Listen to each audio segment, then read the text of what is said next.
Selamat datang kembali di wajah baru dari podcast Bebas Aktif. Kita udah di season ketiga, season yang baru, wajah yang baru juga. Kalau kalian biasa dengerin kita di Spotify audionya doang, itu kurang seru ya kayaknya. Karena pelaku-pelaku utama, tersangka-tersangka utama opini kontroversialnya nggak kelihatan. Sekarang kelihatan nih sebenarnya siapa itu Mas Sofwan Albana, siapa itu Ikhlas Tawazun ya, yang opini-opininya sering menjadi opinion leader mungkin ya sekarang. Ya, tapi ini bisa jadi kabar baik atau kabar buruk. Nah. Itu kabar baik Mas, karena ada yang komen katanya audio kita nggak cocok sama mukanya sebenarnya. Kalau saya interpretasinya bagus ya, karena mungkin lebih ganteng mungkin. Iya, ternyata lebih dari yang sama didengar gitu. Iya, atau lebih justru muda. sebaliknya. Lebih sebaliknya. Wah, gue jadi males nih dengerin gitu. Tapi kayaknya kita dianggap lebih muda gitu. Mas Sofwan kan suka gitu ya. Kalau karena kita udah nggak di audio doang, walaupun yang audio masih bisa kalian dengerin ya di Spotify podcast Bebas Aktif, kalian bisa tonton kita di YouTube kontekstual, YouTube channel kita, karena nggak cuma podcast Bebas Aktif doang, ada konten-konten lainnya yang upcoming gitu. Jadi subscribe dan nyalain notifikasi kalian, jangan lupa like juga kalau kalian suka. Kalau lihat tombol lonceng, katanya kalau YouTuber begitu kan. Terus ada suara S-Effects-nya, Neng. Itu. Without further ado, kita kedatangan tamu spesial, ada Mas Faisal Karim. Terima kasih teman-teman. Ini kalau di lingkungan Akademia Indonesia dikenal dengan nama Raja Scopus. Fokus ya. Artikelnya luar biasa banyak. Ya, buat dosen-dosen muda atau yang minat jadi dosen boleh belajar. Faisal. Mas Faisal Karim adalah editor dari Journal of ASEAN Studies dan sekarang aktif juga ngajar ya Mas di HI BINUS dan UIII. UI3. Nah, karena tadi gue bilang Mas Faisal adalah editor dari Journal of ASEAN Studies, kita bakal ngebahas soal salah satu isu yang sangat concern ya di ASEAN. Kita akan bicara soal Thailand dan junta militer Myanmar, karena beberapa waktu terakhir muncul ya berita bahwa Menteri Luar Negeri Thailand mengajak negara-negara di ASEAN untuk menerima kembali Myanmar dengan junta militernya ke komunitas kita ASEAN ini gitu. Kelas sebenarnya apa yang sebenarnya terjadi dan kenapa dia ngajak-ngajak gitu? Ya, biasanya militer kan malah nggak mau baikan ya. Iya. Ini malah yang ngajak baikan malah militer ya. negeri yang dipimpin junta militer gitu. Luar Jadi biasa. sesuatu yang unik. Jadi ya kita kan udah cukup lama ya nggak dengar update soal Myanmar. Dan udah 2 tahun lebih berlalu semenjak kudeta pada Februari 2021. Dan kalau kita lihat salah satu inisiatif ASEAN yang kemudian penting dalam mengatasi permasalahan Myanmar itu kan adalah 5 point consensus ya. Nah terus kan udah diinisiasi kemarin tapi udah lama nggak kedengeran. Terus sekarang kita tiba-tiba dengar lagi ada inisiatif dari Thailand gitu. Dan sekarang konteksnya juga ada di keketuaan Indonesia dari ASEAN yang masih mendorong 5 point consensus. Dan kemudian apa sih yang sebenarnya dilakukan oleh Thailand? Ini dari Menteri Luar Negerinya Don Pramudwinai. Itu dia kemudian melakukan beberapa pertemuan yang mengusik ASEAN gitu kalau bisa gue bahasakan. Jadi dia pertama udah bertemu dengan Min Aung Hlaing, itu yang dia sekarang de facto presiden dari Myanmar.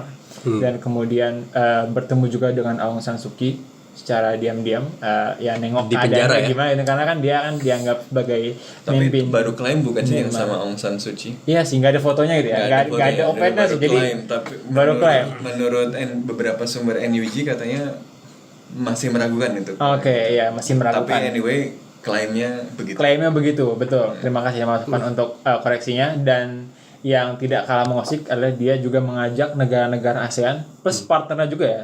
Kalau gue dengar ada India dan China yang juga untuk turut hadir dalam pertemuan informal untuk kemudian membahas masalah Myanmar. Nah ini kan ada yang istilahnya ada main ketua-ketuaan gini loh sekarang di isu Myanmar. Inisiatif sendiri. Padahal keketuaannya Indonesia dan solusi yang sudah disepakati sebelumnya itu beda gitu. Tapi ternyata Thailand punya pendekatan yang sendiri dan kita mesti tahu lebih lanjutnya sebenarnya gimana sih implikasinya. Ya, apa implikasinya ke ASEAN, apa implikasinya ke sentralitas dan ASEAN, keketuaan Indonesia dan juga. keketuaan Indonesia gitu kan. Lagi jadi ketua, tiba-tiba ada orang lain yang melakukan inisiatif untuk isu yang penting gitu. Benar. Nah, Mas Faisal, kalau kita coba tarik gitu ya, motivasinya Thailand apa gitu, karena pertama ini bukan hal yang biasa ya, ada pergerakan clandestine gitu.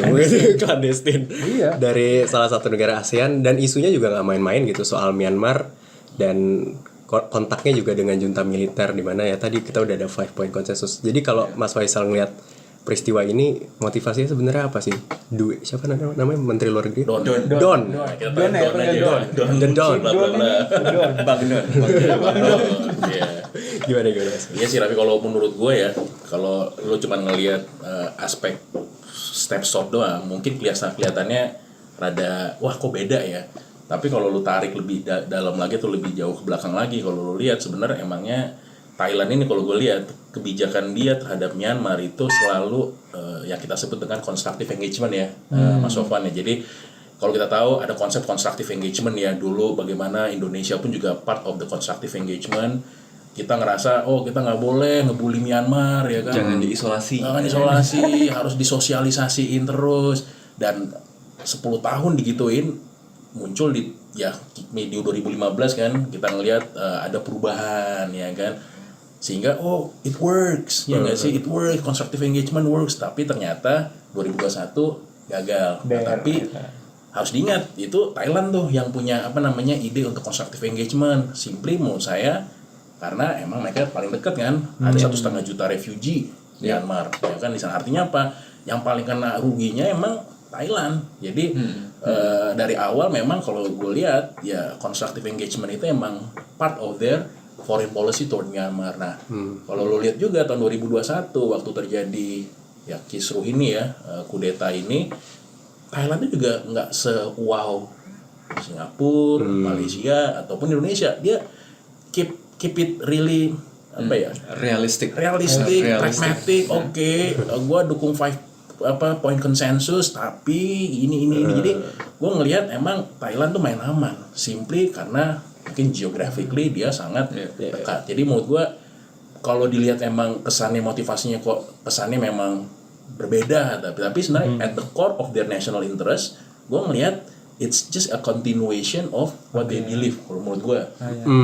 Jadi menarik ini, poin menarik. Jadi bukan anomali justru ini adalah kontinuitas. Justru constructive engagement yang tadinya merupakan nilainya ASEAN gitu dalam berinteraksi dengan Myanmar sebelum kudeta kan waktu itu, isu Rohingya dan macam-macam, ketika negara-negara Barat melakukan sanksi kemudian mengisolasi Myanmar secara diplomatik, yang dilakukan oleh ASEAN adalah constructive engagement, yang itu kemudian dianggap misalnya sukses membuat ketika ada topan ya atau cyclone Nargis waktu itu, bantuan dari luar negeri nggak bisa masuk, yang bisa bawa masuk adalah ASEAN dan Indonesia gitu ya, karena constructive engagement tadi. Jadi kalau dari take yang ini Bung Faisal, berarti ASEAN dong yang sebenarnya mulai jadi anomali ya, yang nggak konsisten, jangan-jangan ini kontroversial nih, akan kontroversial ya. Justru ASEAN yang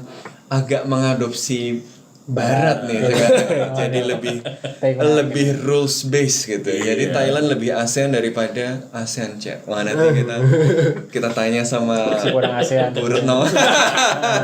Ya menurut gua emang mungkin kalau dari sisi itu jadi kok kesannya ASEAN yang sekarang berubah gitu ya. Tapi kalau gua lihat juga sebenarnya yang fokus ASEAN itu bukan di situnya kalau menurut gua, tapi lebih kepada timing pertama ya. Pertama timing, yang kedua adalah fakta bahwasanya ya tadi 5P konsensus itu kan menunjukkan adanya unity ASEAN ya kan. ASEAN udah memperjuangkan itu loh ya kan, tapi bahkan Barat pun juga melihat itu sebagai suatu hal yang failed. Human Rights Watch misalnya nganggap 5 point konsensus itu nggak jalan sampai sekarang. Nyatanya masih ada kejahatan, ada 3.000 orang yang ya meninggal ya, kekerasan dan segala macam. Namun kalau kita lihat juga sebenarnya yang menjadi isu adalah kenapa Thailand melakukan itu sekarang kan, ya kan, dan itu benar-benar tidak dikoordinasikan. Ya dia ngomongnya kita kasih undangan kok, ya kan, ke seluruh menteri ASEAN, tapi kan cuma 3 hari, ya kan, kalau nggak salah cuma 3 hari. Jadi lo niat nggak sih ngasih undangan, lo consult kita nggak sih, apalagi kita tahu sendiri kan ASEAN itu kan konsensus. Karena kalau diundang dari lama juga nggak datang. Bisa jadi ya. Sorry udah ada kondangan. Gimana? Jadi harus ya poinnya mungkin menurut gue adalah ini menjadi membuat kesel beberapa negara terutama Indonesia ya, karena simply consulted prosesnya itu nggak ada gitu kalau gue. Padahal konsensus building, konsultatif proses itu adalah nilai ASEAN. Perdebatan lama kan, proses outcome ya kan, ASEAN fokus ke proses kan, at the end of the day kan, nah proses itu ternyata somehow nggak sesuai harapan kalau saya lihat sih gitu. Jadi ada aspek ASEAN-nya tapi ada aspek yang nggak sesuai ASEAN. Indonesia juga ASEAN juga 5 point konsensus kan sebenarnya juga ASEAN ya. Sangat ASEAN. Karena konsensus yang didorong adalah dialog ya. Sebelum ngomongin benar salah, hentikan dulu dong kekerasan terus ngomong. Nah, itu kan sangat ASEAN. Cuma memang gue kalau ngelihat bisa dimengerti juga sih ya. Thailand itu mungkin dia main media sosial itu donnya itu kan, terus lihat meme Albert Einstein yang nggak tahu kutipannya bener atau enggak kan, hanya itu yang hanya orang gila yang mencoba cara yang sama yang mencoba cara yang sudah gagal dan berharap hasil yang berbeda gitu kan. Jangan-jangan dia habis lihat meme itu terus wah ini kalau 5 point konsensus nggak jalan-jalan, nggak ada kan, si Thailand si junta militer nggak take up itu secara serius ya, kekerasan masih berlanjut ya masa ya ditunggu terus ya dan berharap saja kan nggak menyelesaikan masalah. Sementara berbeda dengan Indonesia yang jaraknya jauh dari Myanmar, gue ini berbatasan langsung gitu, gue beda sama Singapura yang jauh, gue beda sama Indonesia yang jauh, gue itu berbatasan langsung gitu. Jadi apa yang terjadi di situ dampaknya ke gue juga gitu. Karena itu dia merasa yang lain tuh stake-nya nggak sebesar saya gitu. Yang lain tuh stake-nya nggak sebesar gue. Kalian masih mencoba hal yang sama yang nggak berhasil gitu ya.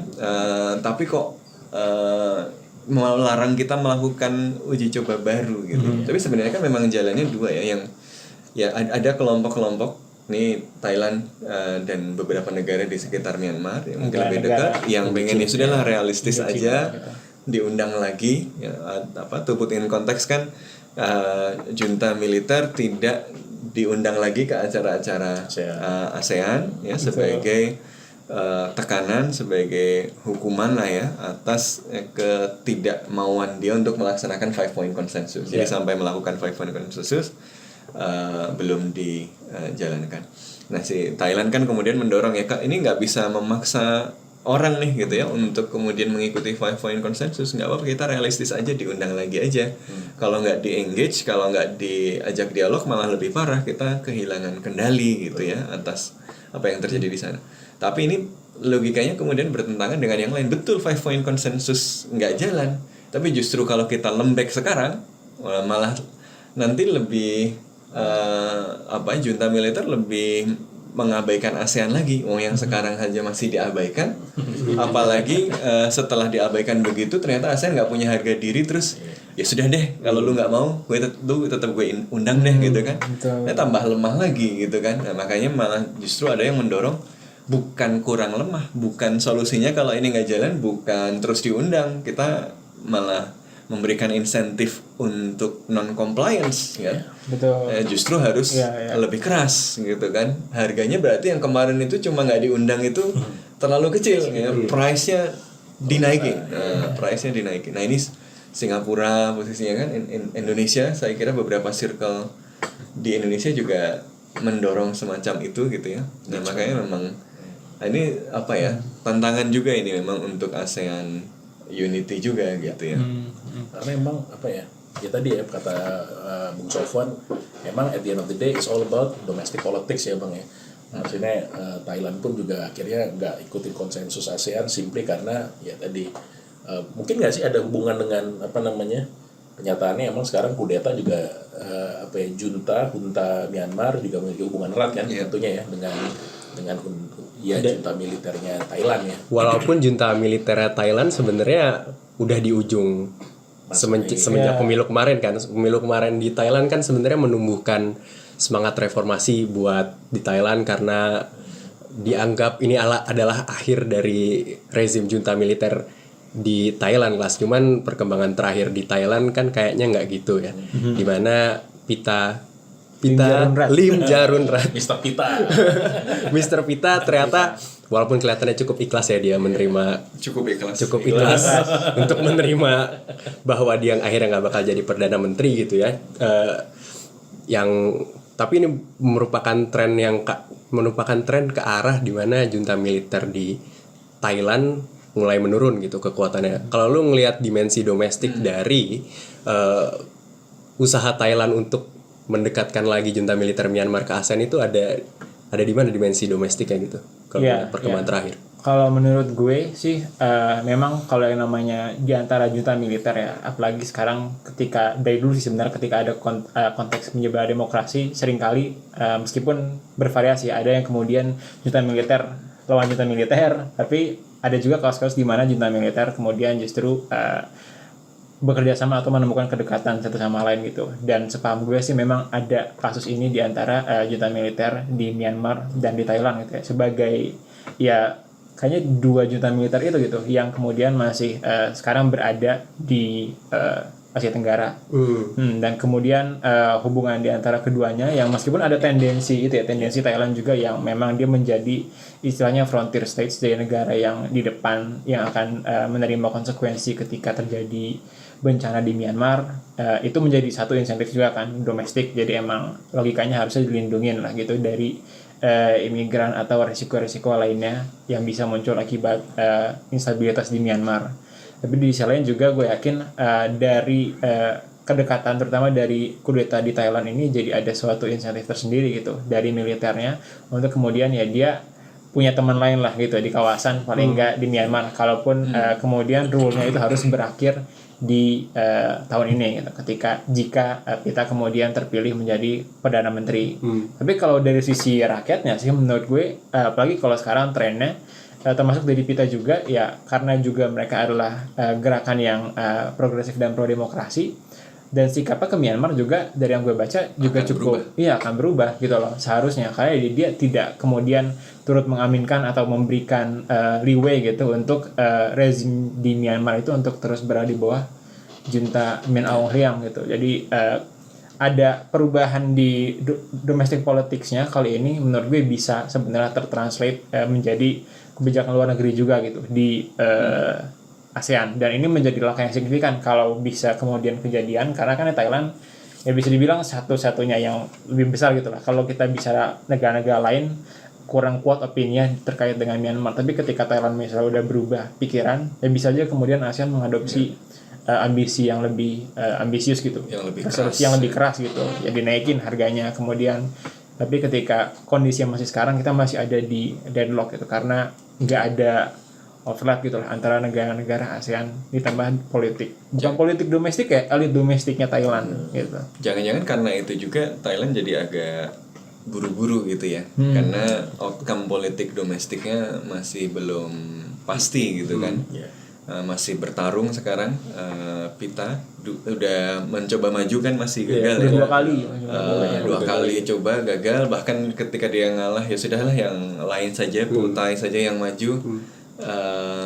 Tetap saja nggak terbentuk koalisinya karena ada kelompok-kelompok yang suaranya dibutuhkan yang nggak mau gabung kalau masih ada moving forward party di situ, karena dianggap terlalu progresif gitu ya, anti status quo kan, anti royal gitu.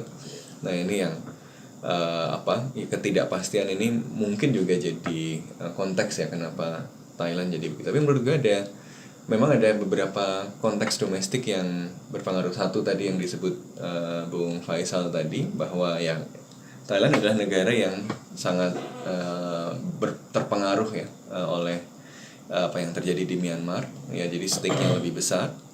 Kedua, tadi ada kedekatan antara junta militer Thailand dan junta militer Myanmar, ada kerjasama pelatihan dan seterusnya. Dulu juga Indonesia juga konon punya kedekatan itu ketika masa Orde Baru ya, ketika ada dengan Thailand dengan Myanmar. Jadi ketika Myanmar mengalami transisi demokrasi, beberapa militer kita ex militer kan malah dikirim ke sana untuk mengajari transisi demokrasi gitu. Widih, Jangan- paling bisa ngajar nih kita sekarang. Jangan-jangan salah gurunya. Salah guru. Guru kencing Berdiri, murid kencing berlari. Nah, tapi kalau di Asia Tenggara kita emang leading kalau demokrasi loh. Nah, tapi Di Asia Tenggara. kemudian Tenggara. menurut gue salah satu alasan lain juga ya tadi karena junta militer di Thailand merasa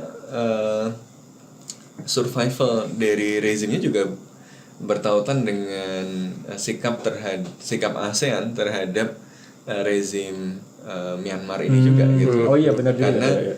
kalau misalnya ASEAN kemudian membuat presiden, ternyata ASEAN bisa keras loh, bisa melakukan intervensi loh, bisa melewati batas non interference gitu ya, norma non interference, bisa kemudian mendorong perubahan di dalam politik domestik suatu negara dengan alasan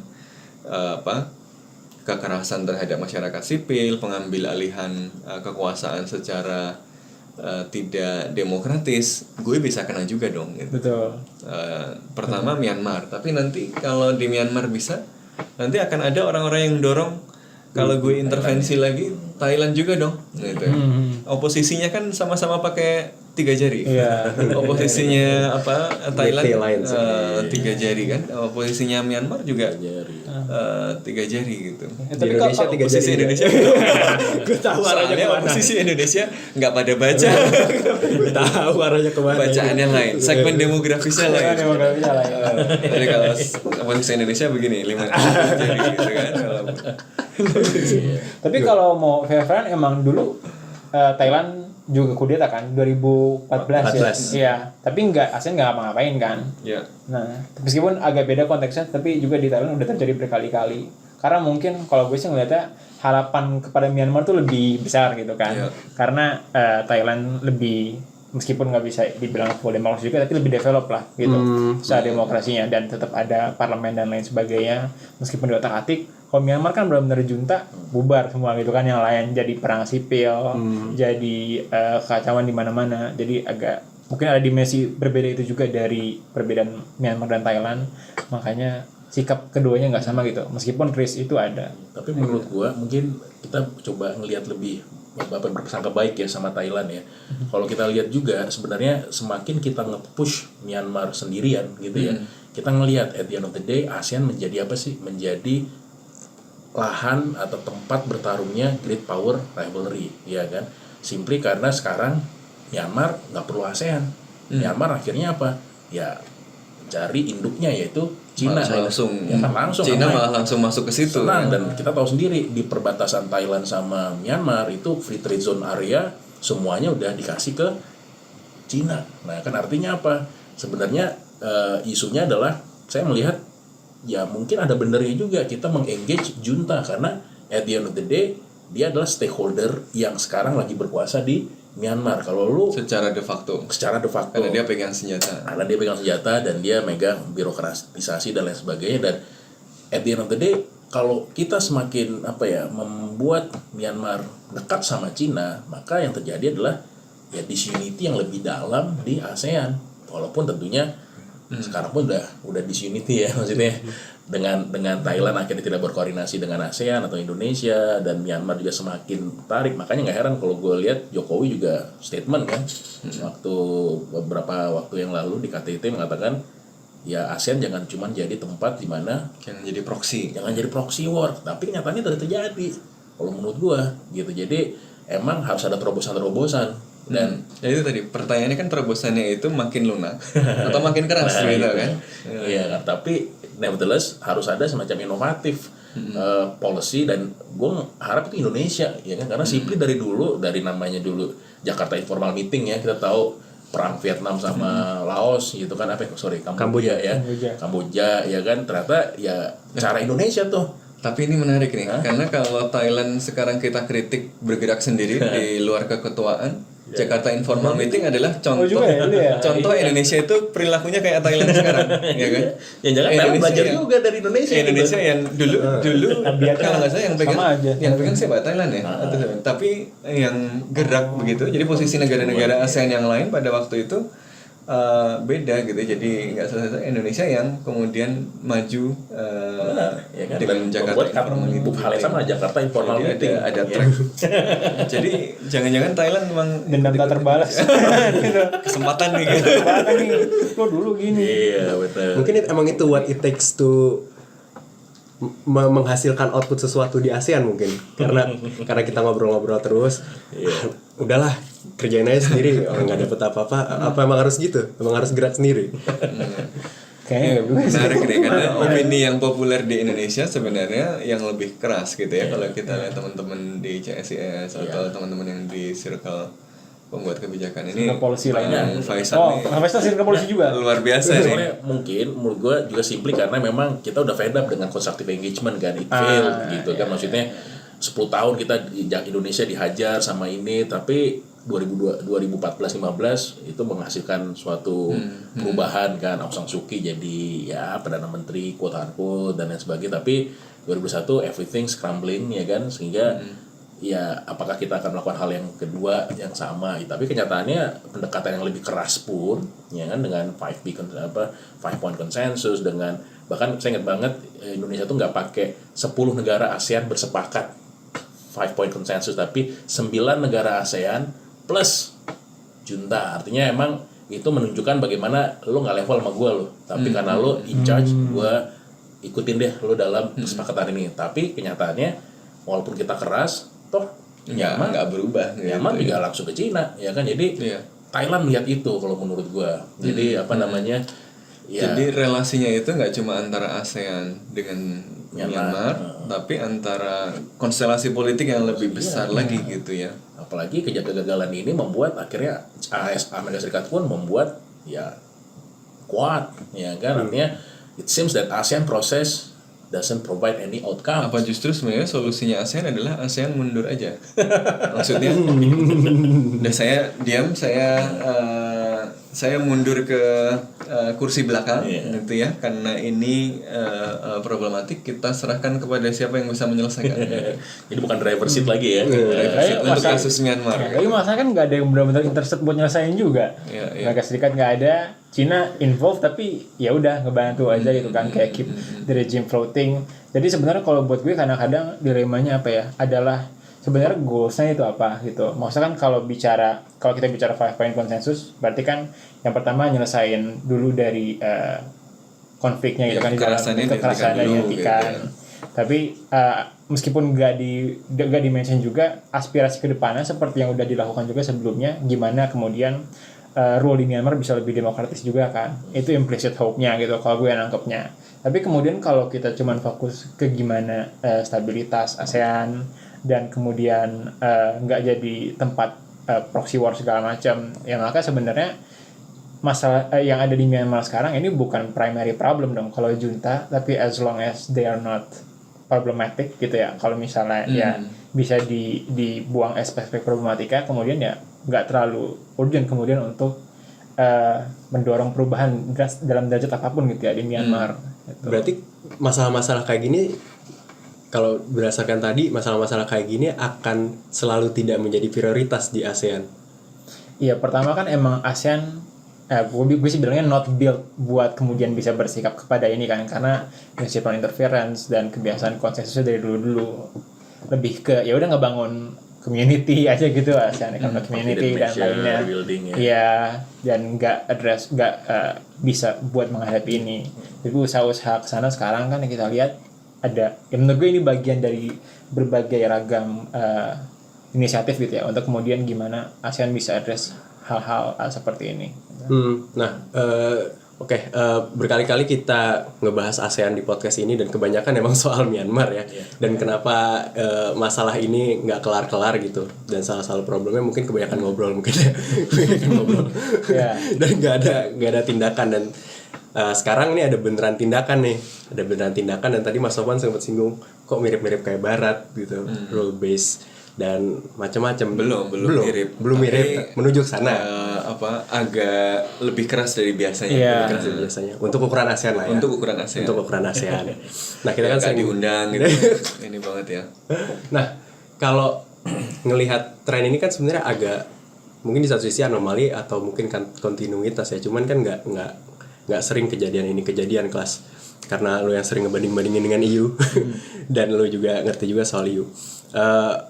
What does it say fenomena ini, kejadian usaha dari Thailand ini terhadap ASEAN Way? Kita yang selalu ngobrol-ngobrol ini, ketika dikasih sesuatu yang konkret, tindakan yang konkret, kok malah kayak nggak satu suara gitu. Ya, jadi ASEAN itu lagunya ASEAN. ya istilah untuk keseluruhan proses ASEAN juga.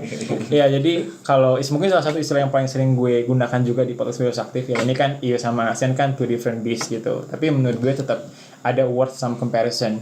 Karena di EU misalnya kita lihat beberapa kesempatan kemudian EU bisa berbuat lebih keras, misal kepada Polandia sama Hungaria itu kan, yang dia kemudian dianggap nggak patuh sama standar rule of law-nya EU, dari independensi kehakiman, isu-isu kebebasan berpendapat, LGBT dan lain sebagainya.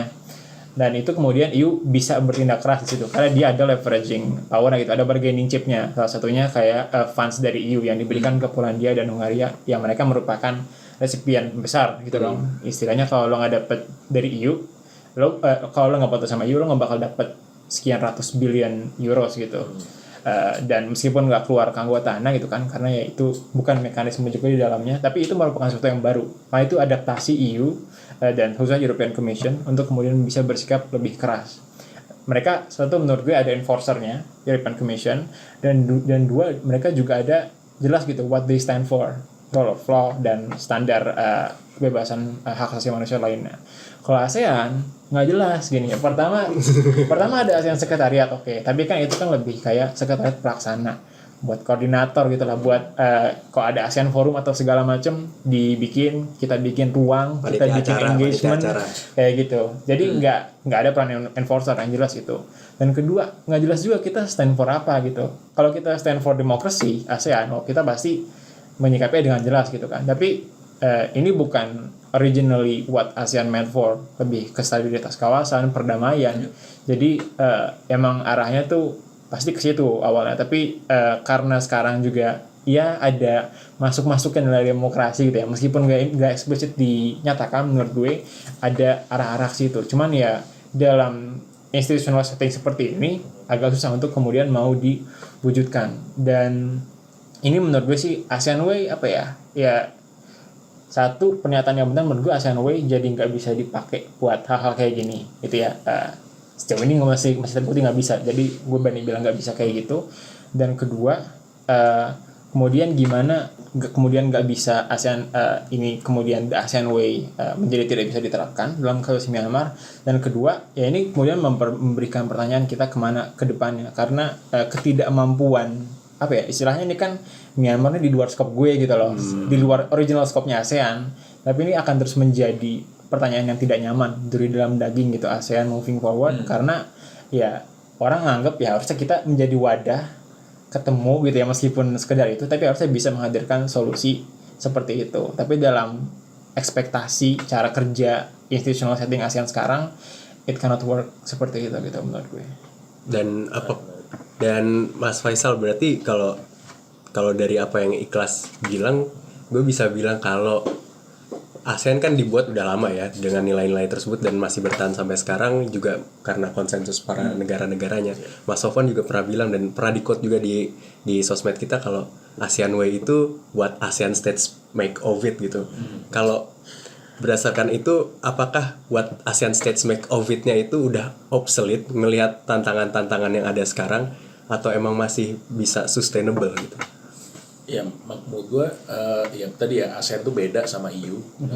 EU itu kan rule based, nah ASEAN ini emang kan baru aja kan dicoba di tahun 2003 ya kan, dibuat apa namanya ASEAN Pillar, ASEAN Charter baru tahun 2008. Artinya emang dari awal desainnya ini asosiasi, namanya juga asosiasi itu kan Indonesia banget gitu ya, PTW gitu loh, asosiasi, kadin, asosiasi ya, itu asosiasi ya emang asosiasi kita ini bukan union ataupun ini. Nah tapi baru sekarang ya kan muncul konsep ASEAN Centrality, di mana simply karena tadi kalau gue lihat sih ya kita mau terus selalu di tengah gitu kan, makanya Dan gue ngeliat peran Indonesia penting banget bro di sini bro. Di peran Indonesia tahun 2003 kita driving ASEAN Political Security Community. 2011 kalau lihat pas kita jadi chairman juga ya Bung Sofwan ya, kita buat namanya RCEP ya kan, walaupun gagal ya, bukan gagal lah, oke, tapi it's not gonna be a big free trade agreement, tapi at least kita tuh menginisiasi sesuatu yang akhirnya mereinvent ASEAN gitu. Biasa klasik ASEAN. Ya, nah selama kepemimpinan Jokowi kita lihat kan mungkin inilah chairmanship yang harus membuktikan apa ya, sejauh mana legasinya Jokowi dalam memahami atau dalam apa ya, dalam membuat ASEAN ini menjadi lebih relevan. Makanya gue ngerasa kenapa akhirnya tema ASEAN sekarang itu ASEAN Matters, epicentrum of growth. Kalau ASEAN Matters-nya karena tadi kegalauan kita nih, penting matters nggak sih ASEAN? Nah yang aspek keduanya, Biasanya orang yang ngomong gue penting loh itu udah mulai khawatir. Mulai eksistensial nih. Ngapain gue? Ngapain ya? gue das ASEAN Matters, dijawab ASEAN Matters. Jawabnya retorik dulu, belum praktiknya gitu. ASEAN Matters. Benar. Implementasinya nanti lihat. Iya kan. Nah aspek keduanya kita lihat legasinya domestik banget ya kan, epicentrum of growth, ya post pandemic world order dan segala macam. Jadi menurut gue sih ya mungkin ini legasinya Jokowi ya, sejauh mana dia mampu men-shape ASEAN to come kalau gue lihat sih. Gitu. Tapi kalau menurut gue memang kita harus berpikir tidak hanya soal legacy satu orang presiden sih ya, tapi memang ini tantangan untuk ASEAN secara umum. Tapi gue mau balik lagi ke tadi perdebatan soal ASEAN itu harus jadi lebih rules based sehingga kemudian bisa melakukan sesuatu soal Myanmar gak sih gitu. Menurut gue kalau counterfaktualnya, bahkan kalau ASEAN lebih keras pun tadi dan lebih rules based juga belum tentu juga gitu. Jadi kita ini kadang-kadang ada asumsi seperti itu juga, kalau kita lebih kayak African Union bisa freeze membership dari anggotanya yang melanggar terus sikapnya berubah, belum tentu juga gitu ya sikap. Bahkan sanksi yang lebih keras kayak buat Rusia pun it's not changing the geopolitical calculation gitu kan. Jadi memang bukan hal yang sederhana gitu ya. Terus soal ASEAN tadi kok nggak punya panduan. Tapi menurut gue poin yang penting itu ASEAN bukan supranational organization. Jadi dia memang tidak bergerak berdasarkan penyerahan sebagian kedaulatan dari negara-negara. Dan ASEAN ada justru untuk memelihara ruang manuver dari negara-negara itu di tengah kompetisi politik global, di tengah persaingan global. Dulu perang dingin dan sekarang perang dingin baru gitu ya. Bagaimana masing-masing punya ruang untuk memilih otonominya masing-masing ya. Jadi kalau tadi ditanya ASEAN stands for what gitu. ASEAN stands for strategic autonomy dari masing-masing negara gitu kan. Masalah yang ini kemudian jadi paradoksikal karena kita ngumpul rame-rame biar kita nggak jadi mainannya pemain-pemain besar, tapi di antara kita sendiri ternyata ada masalah juga. Nah kalau ada masalah di antara kita sendiri, nyelesainnya gimana? Nah karena organisasinya tidak dibuat untuk menyelesaikan masalah itu. Nah itu yang kemudian menurut gue kenapa ASEAN bingung juga mau ngapain soal Myanmar ini kan, karena jangan-jangan memang itu di luar tupoksi gitu ya. Kalau kita tanya kalau ASEAN ini PNS, dia nggak akan kerjain di luar tupoksi saya gitu kan. Yang kerjaannya sendiri aja ditinggal gitu kan. Beyond my pay grade. Jadi ya tadi you give peanuts you get monkeys gitu kan. Kasih otoritas sedikit, kasih kewenangan sedikit, dan sebenarnya memang fungsinya berbeda ya. Memang kita nggak bisa ekspektasi too much, dan itu bukan berarti ASEAN gagal gitu. Memang perannya barangkali bukan untuk menyelesaikan krisis di Myanmar, dan kita harus ingat Myanmar ini krisisnya bukan cuma karena ini doang loh gitu. Bukan cuma karena kudeta yang terjadi pada waktu ada senam pagi gitu ya. Tiba-tiba ada kudeta. Legend. Legend real. Sebelumnya kan ada krisis Rohingya ya, yang sudah lama.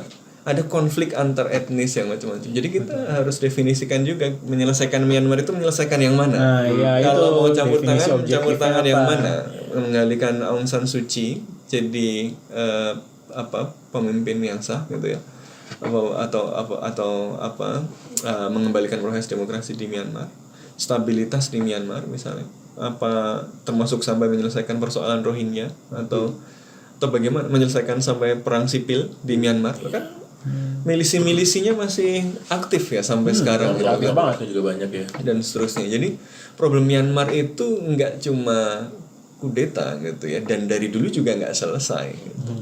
Ini jadi kemudian jadi isu yang berat di ASEAN karena ada harapan yang berlebihan kepada ASEAN. Ekspektasi. Karena konteksnya adalah negara-negara besar ini melihat ASEAN ini institusi yang perlu diperhatikan nggak sih gitu kan. Terus mereka menjadikan Myanmar sebagai ini gue bisa sejauh mana misalnya main-main di Asia Tenggara nih. ASEAN ini cukup united nggak? Nah, ASEAN ini bisa ini nggak? Oh ternyata ASEAN nggak reliable nih, gue bisa jalan sendiri aja gitu. Ternyata ASEAN. Jadi dia menjadi apa ya? Jadi ada ekspektasi yang besar tadi sebenarnya ya karena ada konteks yang lebih besar juga, yaitu persaingan geopolitik dan ekspektasi tentang peran ASEAN di dalamnya gitu. Kalau dari keberadaan ASEAN sendiri sebenarnya mungkin memang dia tidak didesain untuk menyelesaikan problem itu ya, karena prinsip non interference tadi ya, dan seterusnya gitu. Nah ini yang kemudian harus dijawab. ASEAN mau menjawabnya seperti apa? Tapi gue setuju sih tadi. Ya berarti harus kita detailkan dulu kan di level domestik Myanmar tujuannya sampai di titik apa. Lalu di level ASEAN tujuannya apa? Misalnya kalau kita mendapatkan solusi di tingkat domestik Myanmar, harga yang harus dibayar di level institusional regional itu seperti apa? Itu kan yang kemudian harus didefinisikan dengan jelas. Misalnya kita lebih keras kepada Myanmar, junta kemudian marah, kemudian keluar, kemudian mendekat ke Cina. Apakah itu harga di level institusional regional yang kita siap bayar kalau kita mau jadi lebih keras untuk mendorong Myanmar jadi kemudian mau tunduk pada 5-point consensus misalnya. Nah ini trade off di level domestik Myanmar dan di level regional ini yang menurut gue kita belum definisikan dengan jelas karena normatif tadi kita masih mendefinisikannya secara normatif gitu. Nah ini yang perlu lebih hitung-hitungannya perlu lebih dingin gitu ya. Dan menaruh ajakan Menlu Thailand untuk mengikut sertakan kembali junta militer Myanmar, kalau kita taruh dalam konteks itu rasanya kok jadi oh iya ya kenapa nggak diikut sertakan aja gitu, karena ya tadi karena emang bukan build untuk menyelesaikan masalah kayak yang di Myanmar itu gitu. Jadi ya ngobrol aja sekali. Timingnya nggak pas, caranya nggak pas gitu ya. Kan sekarang konteksnya Persatuan Indonesia yang tanda kutip ya lebih pro demokrasi gitu lah. Mungkin bisa lebih gampang kalau misalnya tahun depan kan Laos ya. Nah itu bisa kalau pas Laos aja gitu. Iya lebih gampang itu, dan sekarang lagi peak. Dan timingnya nggak pas juga bukan cuma soal chairmanship-nya siapa juga, tapi karena ASEAN sudah punya 5-point consensus dan ASEAN sudah menjalankan hukuman tadi gitu loh. Kalau tiba-tiba ASEAN mengubah policy tanpa harga yang harus dibayar oleh junta, ya secara rasional junta loh ASEAN itu gitu doang. Nanti kalau ngancem lagi ancaman pepesan kosong aja gitu loh. Jadi nggak pas. Dan yang kedua adalah karena Thailand ya dengan langkah yang demikian itu membuka secara eksplisit apa yang sebenarnya oleh ASEAN coba ditekankan kan, ASEAN unity, ASEAN centrality gitu ya. Semua orang tahu bahwa ASEAN tidak united, tetapi setidaknya secara sosial you have to maintain that face gitu ya. Ya kayak politisi kan berkelahi ya, tapi harus foto bareng gitu loh. Dramaturgi ya. Nah, kalau bicara keketuaan tadi dan kayak Indonesia kayak dikadalin gitu mungkin ya sama Thailand dan ngomongin respons juga, berarti ada opsi apa aja buat Indonesia merespons Thailand ini? Kalau Menlu Retno sih bilangnya belum mendengar terkait undangan yang tadi kita bilang ya, undangan via apa, via WhatsApp, via apa nggak tahu kita kan. Ada grup WhatsApp yang nggak ada pun. Iya. Dia lupa di invite mungkin atau gimana. SMA aja. Nah berarti Indonesia bisa ngapain gitu? Sejauh mana dalam tanda kutip wewenang Indonesia untuk ngapa-ngapain Thailand ya Mas Faisal? Oke, kalau menurut gue sih yang pertama pastinya ya Kemlu akan selalu bilang Indonesia itu selalu nggak pernah megaphone diplomasi ya, dan mereka selalu pakai cara-cara yang ujung-ujungnya ternyata selesai. Nah, saya kurang tahu, tapi yang jelas harusnya teman-teman di Kemlu, diplomat-diplomatnya pasti sekarang lagi nyusun nih gimana caranya memastikan hal ini nggak terulang, itu satu. Nah, yang kedua menurut gue adalah yang paling penting juga respon Indonesia jangan sampai memperkeruh ya kan Situasi ini artinya dengan cara-cara yang malah ngomongin Thailand. Ngomongin Jangan-jangan Thailand. podcast ini memperkeruh situasi.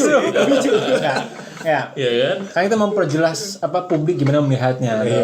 Memberikan kejelasan. Jadi menurut gua ya pastinya gimana caranya biar kalau bahasa orang sekarang tuh digoreng kali ya, di frame, di seniman rupa. Jadi kesannya itu memang ini bukan hal besar, tapi adalah suatu perbedaan pandangan Yang gitu. biasa. Yang biasa ya kan, simply karena ya mungkin ya masalah domestik tadi Justru itu perubahan ini. menunjukkan kedewasaan ASEAN. Ya, saya perbedaan itu biasa. Namun at the end of the day kita tetap fokus ke 5 point consensus dan segala macam. Nah, yang tiga menurut saya yang paling penting adalah ya apa langkah konkret Indonesia dalam menciptakan suatu inovasi baru, karena memang ya apa yang ditawarkan oleh ASEAN seems obsolete gitu, even by standard of the Western audience, even by the standard of Indonesia sendiri gitu kan.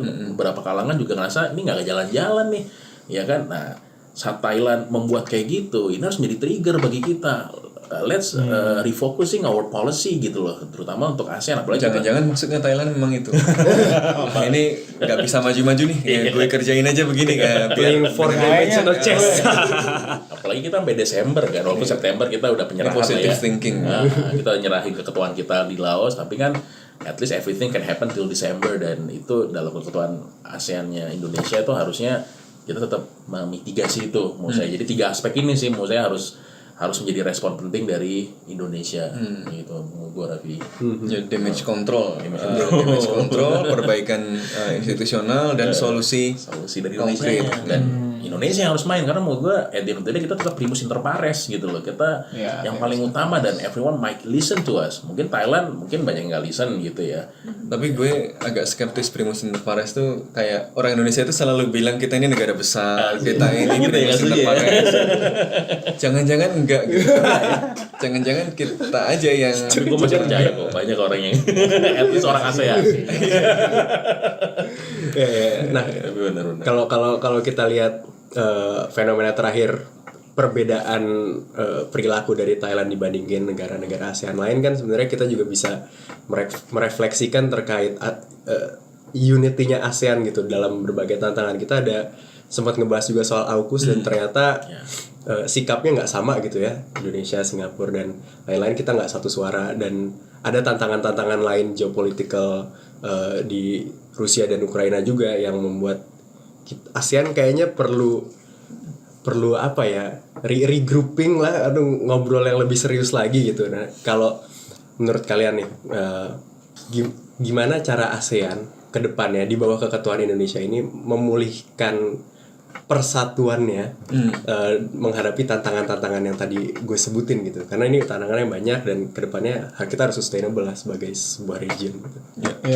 Kalau menurut gue penting untuk melihat ASEAN tidak sebagai sesuatu yang monolitik, yang tunggal di semua aspek. Jadi kalaupun untuk Myanmar misalnya ini problem yang susah banget gitu ya, bahkan kalau ASEAN mundur kemudian silahkan yang mau selesaikan, itu juga gue nggak yakin ada yang bisa selesaikan gitu loh. Jadi maksudnya it is unfair to judge ASEAN untuk satu hal yang memang susah sekali selesainya gitu loh.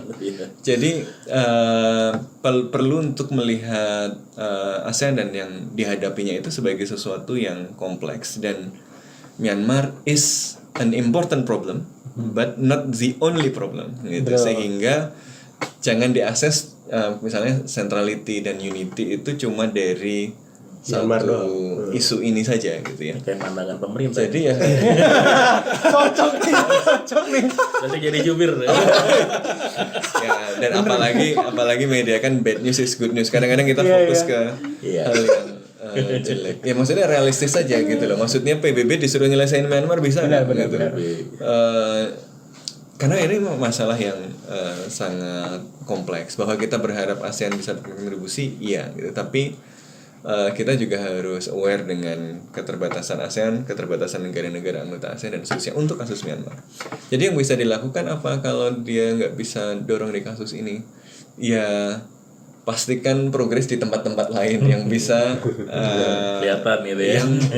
yang kemudian membuat ASEAN nggak kehilangan legitimasinya sebagai ya asosiasi di kawasan yang harus tetap hidup, harus tetap ada, yang paling low cost untuk mengelola ketegangan geopolitik yang akan semakin tinggi gitu loh. Ada banyak call yang menurut saya juga sangat rasional soal post ASEAN foreign policy. Rizal Sukma ya misalnya, bahwa ASEAN nggak bisa reliable dalam menghadapi itu lagi. Tetapi kemudian alternatif untuk ASEAN ini yang seperti apa gitu? Apa kemudian kita ya sudah kita tegas saja masing-masing punya preferensi aliansi dan partnership dengan great powers misalnya. Ini kan sesuatu yang mungkin justru akan memunculkan risiko instabilitas yang lebih tinggi ya. Dengan segala keterbatasannya, ASEAN itu setting the normative complexes gitu. Menurut gue sentralitas ASEAN itu ada 3 hal kan. Sentralitas narasinya gitu ya. Banyak orang percaya ASEAN itu tempat ngomong doang gitu ya. Tapi ngomong itu menurut gue tetap penting karena itu cerita yang kemudian membuat orang menyesuaikan. Bahkan misalnya Amerika Serikat masih tetap ngomong ASEAN Centrality, India bicara ASEAN Centrality dan seterusnya. Yaitu mungkin diplomatic fiction, ya, tapi itu menunjukkan bahwa ada sentralitas narasi yang kalau itu nggak ada, situation akan lebih worse karena negara kemudian akan yakin bahwa satu-satunya pilihan adalah milih salah satu dari great powers gitu. Walaupun negara sekarang harus secara real harus ditarik ke Cina atau ke Amerika, tapi selama ada narasi sentral bahwa ada ruang bebas yang namanya ASEAN, yang dari situ kita punya ruang manuver yang lebih luas, itu ada normatif kompleks yang membuat kita lebih ada pilihan yang sedikit lebih luas gitu ya. Jadi ada fungsi sosial di situ. Hubungan internasional itu ya social relations ya pada dasarnya, dan naratif itu kemudian menjadi penting. Makanya kalau kita lihat misalnya Jepang itu awalnya sangat containment sekali ketika bicara Indo-Pasifik misalnya. Tapi ketika ASEAN aktif membangun narasi soal Indo-Pasifik, Jepang melunak kan, lebih inklusif ya, dari strategi jadi vision dan seterusnya. Artinya narasi itu matters gitu ya, dan keberadaan ASEAN itu penting untuk menjaga itu, bahwa jangan great power rivalry doang dong, jangan power politics doang dong gitu ya, dengarkan suara-suara yang lain dong gitu. Kemudian yang kedua ya tadi normatif kompleksnya gitu ya. Makanya ada dorongan misalnya ASEAN untuk kemudian mendorong TAC jadi lebih luas, kemudian Southeast Asian weapons free, nuclear weapons free zone gitu ya, untuk kemudian bisa diadopsi oleh negara-negara mitra yang lain ya. Menurut gue ada basis logika sentralitas di situ ya. Jadi sentralitas narasi, sentralitas normatif, dan sentralitas institusional. Mungkin yang nggak realistis di sentralitas institusional gitu ya, tetapi di sentralitas narasi dan sentralitas normatif ASEAN itu matter. Nah kalau tadi pertanyaannya matter atau enggak matter gitu ya. Kalau ini kan kesimpulan ASEAN itu matter, bukan di awal bilang ASEAN matter. Tapi kesimpulan yang tidak fix karena dia selalu socially makanya ya harus diperjuangkan. Jadi kalau tadi pertanyaannya adalah Jadi ASEAN harus gimana? Ya kita harus realistis menerima bahwa problem Myanmar ini problem yang sulit, tapi ASEAN memang harus menjalankan apa yang harus dia jalankan gitu loh. Jadi quest di Myanmar gagal, tapi quest ASEAN sendiri yaitu harus jalan gitu. Itu yang kemudian harus diperankan. Makanya Indonesia ya memang harus cari terobosan untuk memastikan sentralitas narasi dan sentralitas normatif ASEAN di kawasan tadi. Selain ya mencoba mendorong sentralitas institusional gitu ya. Oke, final thoughts Mas Faisal. Kalau menurut gue sih, gue sepakat sama mengamini apa yang katakan Iksan. Ikhlas ya? Iya. Gue Iksan mulu. Biasa ada orang kalah mulu. Oke, gue gue mengamini ya Ikhlas sama Bung Sofwan yang ya ASEAN itu is too big to fail ya kan. At the end of the day ya orang yang nggak suka sama ASEAN ya nggak penting dan segala macam. Ya begitu juga dengan PBB, begitu juga dengan Uni Eropa, begitu juga dengan banyak hal yang emang tidak bisa mencegah semua masalah gitu kan. Tapi poin gue adalah gue sepakat banget sama Bung Sofwan tadi bahwasanya kadang yang namanya platform ngomong ya kan itu penting, apalagi dalam konteks yang sekarang penting menciptakan namanya elit diplomatic culture. Nah ini salah satu artikel gue ngomong itu bang. Luar biasa. Elit ngomong sama dia pokoknya langsung ngomongin artikel biasa. Jadi kalau ngobrol ini artikel di sini, artikel di sini gitu. Iya benar, karena ya gue jadi lihat langsung BKD gitu. Jadi Agustus ya. Ya diplomatic culture itu penting dan somehow ya ASEAN ini platform yang sangat bermanfaat sekali membangun diplomatic culture itu. Dan gue ngerasa walaupun kesannya nggak penting, nggak efek langsung, tapi elit at the end of the day kan yang menguasai keputusan gitu kan.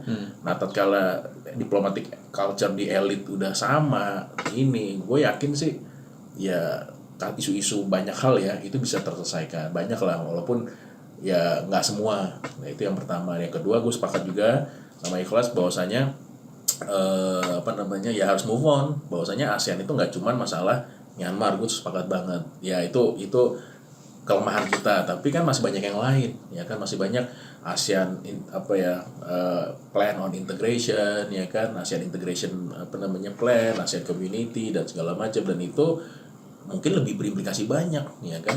Nah jadi menurut gue ASEAN at the end of the day emang fragmented, akan selalu fragmented dan compartmentalize. Nah kalau itu artikel gue. Lu baca ya kan, compartmentalize bukan berarti gagal di satu gagal semua, karena masih banyak hal yang lain yang bisa menciptakan ya kemakmuran lah bagi kita semua, atau mungkin public goods ya. Jadi nanti kan yang namanya ASEAN itu kan fungsinya untuk menciptakan public goods, dan gue yakin public goods yang diberikan ASEAN itu banyak banget. Jadi final thought gue itu. Really good closing dari Mas Faisal. Dan jadi percayalah pada ASEAN. Ini kayaknya kita harus jadi konsultan sekretariat nih. Deket nih. Ya juga ini udah jadi satu policy brief kayaknya. Dan kalau dari tadi tapi tetap harus dievaluasi kekurangan. Iya. Nanti kita lihat komen aja. Ya kalau ada yang komen ya.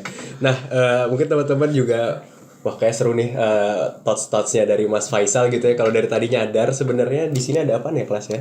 Ada bukunya Mas Faisal Indonesia's Regional and Global Engagement. Nah, pas banget topik kita kan. Baru terbit ya bulan ini. Baru terbit bulan ini. Ya, Bu Retno mungkin boleh dibaca ini. Yang nggak heran lah ya dari tadi, wah, dalam banget. Kalau bisa sedikit sum up buku ini Mas mungkin. Ya, dari sebenarnya 1-2 kalimat. Buku ini ada teoritis sih, teoritis dalam artian melihat engagement Indonesia dan di era SBY sampai Jokowi. Nah, jadi time frame-nya sekitar 15 tahun. Dan ya sama kayak tadi kita omongin, gue ngelihat at the end of the day ada transformasi negara di dalam Indonesia yang membuat Indonesia akhirnya memiliki kebijakan-kebijakan luar negeri yang menyokong domestik objektifnya. Jadi intinya ini lebih teori, di mana at the end of the day peran Indonesia di luar negeri atau peran role conception ya kalau bahasa saya di situ role conception. Ya itu didrive oleh transformasi di dalam Di negeri domestik. Indonesia. Ya, standarnya itu, tapi tentu ada nuans-nuans yang lebih banyak di Foreign situ. policy begins at home tapi lebih kompleks. Foreign policy begins at home tapi critical. Itu menggunakan teori-teori kiri nih. Dan Bukan orang kiri. Perlu ya disclaimer.